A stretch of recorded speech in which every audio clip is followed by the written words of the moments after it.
Hello everybody, welcome to another video. My name is Infiniti and today I am back with another crochet stitch tutorial.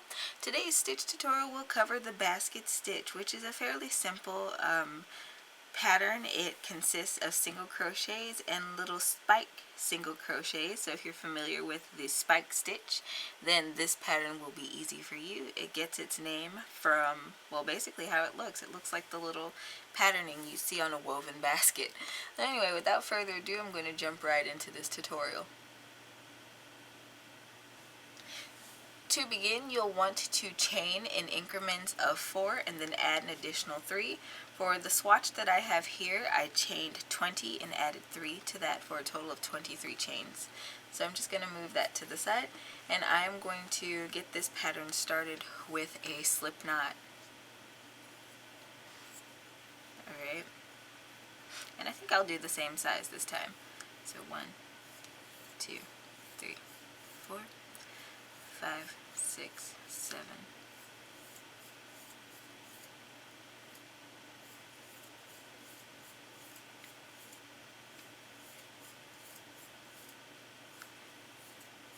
$19, $20, and then my additional 3. 1, 2, and 3. Alright, now we are ready to do row 1. For row 1, we are going to single crochet into the second chain from the hook, so not this loopy that's on here. 1, 2. We are going to insert our crochet hook and create a single crochet. Alright, and now we are going to single crochet in each chain space along this row.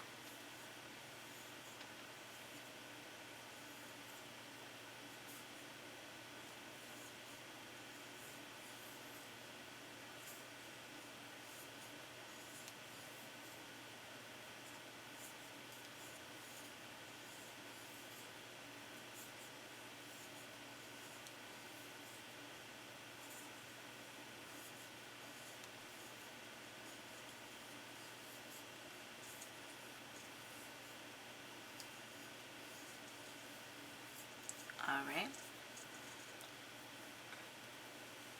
and this is row 1, and it will curl on you because that is the nature of single crochet rows at the beginning of work, so don't worry about it, it will flatten out on its own. Alright, for row 2, we are going to chain 1, turn our work, and we are going to skip the first stitch, and then we are going to single crochet in the back loop of each single crochet across. So we are going to skip this single crochet that our chain 1 is coming out of right now, and we're going to look at this next stitch over. Alright, and we are going to look at the tops of these stitches where we have our little V's. We're not going to work into this front one right here, but the back one, and we're just going to insert our hook and create a regular single crochet. Alright, and we're going to do this all the way until we get to the final stitch of the row. Just looking and making sure you're working into that back loop only.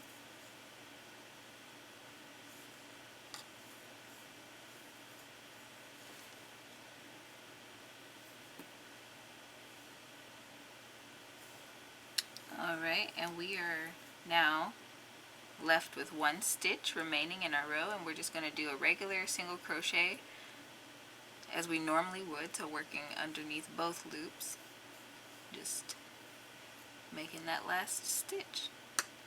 And this is row 2.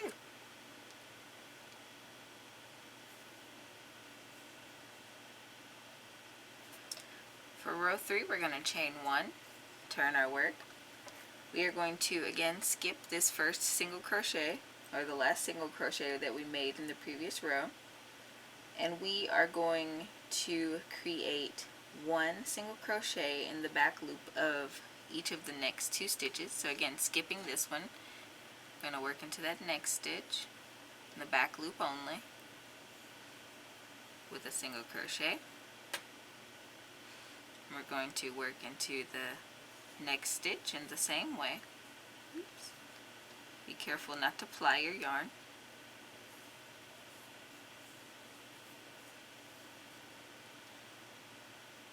Alright, and now we are going to place one single crochet below. So what that means is we are going to look at this next stitch right here. But instead of working into that stitch, we are going to go one row below it and insert our hook in that little space there. We're going to yarn over, pull up a loop to height, and then we are going to just complete the stitch as a single crochet. And this gives us our first little spike here. Now in some patterns you may want to work this row in another color so you can see your spikes better, or if you're working on a more cohesive garment, then you can continue to use the same color that you've been using the whole time. Alright, now we are going to single crochet in the back loop of each of the next 3 stitches, and these should be fairly easy to see because this spike stitch is covering up that 3rd single crochet from our row.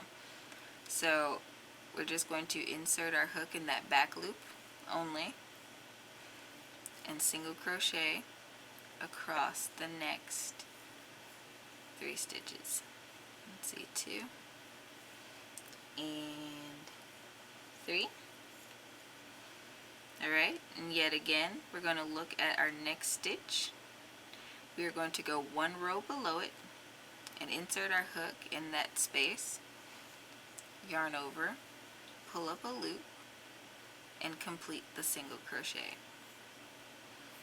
And this is our repeat for this row. So you would continue on until you reach the end of the row, and I will meet you back then.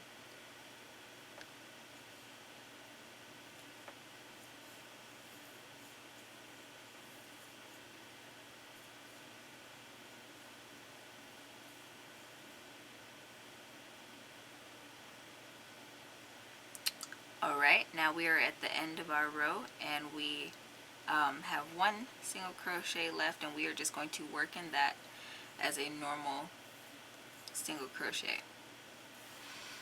Alright, and this is the end of row 3. And as you can see, our little spikes are throughout our row. Okay, now we are going to move on to row 4, and row 4 is a repeat of row 2. So we are going to chain up 1, turn our work, and remember, row 2, we are skipping the single crochet that our chain 1 is coming out of, and we are working in each single crochet in the back loop only with a single crochet.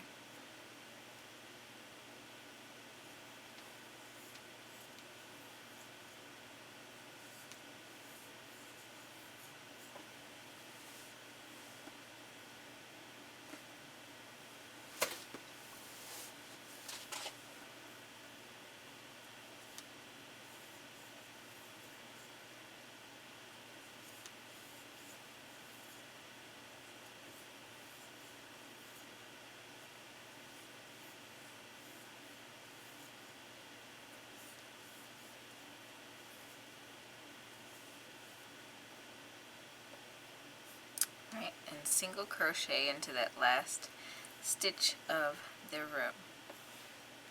And this is what row 4 looks like. Alright, on to row 5. We are going to chain 1, turn our work, and we are going to again skip this first single crochet of the row. Then we are going to come over and look at the second stitch of our row, and we're going to go down 1 row, and we are going to insert our hook into that space, yarn over, pull up our loop to height, and single crochet. Alright, and then we are going to work a single crochet in each of the next 3 back loops. 1, 2, and 3. Alright, and then we're going to look at that 4th stitch. We're going to go down 1 row, insert our hook, yarn over, pull up a loop, yarn over, pull through those 2 loops for our single crochet. and we are going to continue this pattern all the way across our row.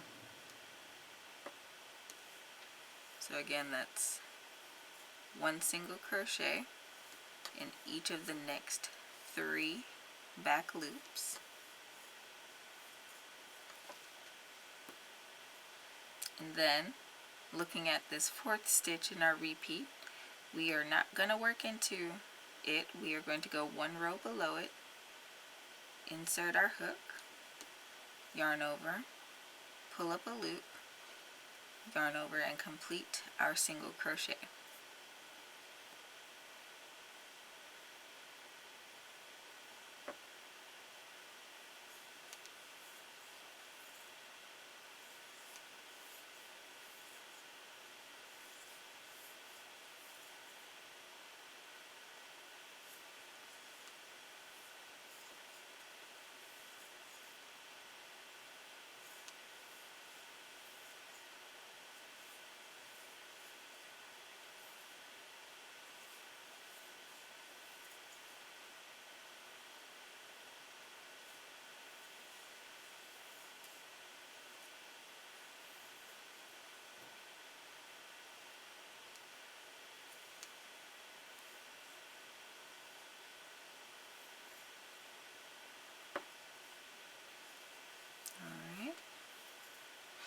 And in that final stitch, we are just going to work a regular single crochet.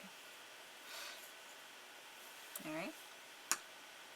And so as you can see in this pattern, the spikes are offset each repetition. So now if we wanted to continue to build up this pattern, we would repeat rows 2 through 5 over and over again until we got our desired length of our project. And you should end up with a swatch of fabric that looks a lot like this. Now, this pattern can look squishier or thinner. It just depends on the type of yarn that you use. For this swatch, I used a cotton yarn, so it looks more like a dish rag. And that's probably what I would use this pattern for, cotton dish rags. But if you use an acrylic yarn that's maybe a bit spongier, this one's a 4-weight, you get a texture that is thicker. Not too thick, but definitely thicker, and it would be awesome for sweaters. I hope today's video was helpful for you guys. If so, don't forget to leave this video a thumbs up. Don't forget to subscribe and hit that notification bell so you don't miss out on awesome weekly content like this. I usually post crochet tutorials on Sundays at 9:30 a.m. CST. Don't forget to head over and check out the newsletter on my website if you want to support this content and also get future crafty news from me. And until next time, guys, happy making!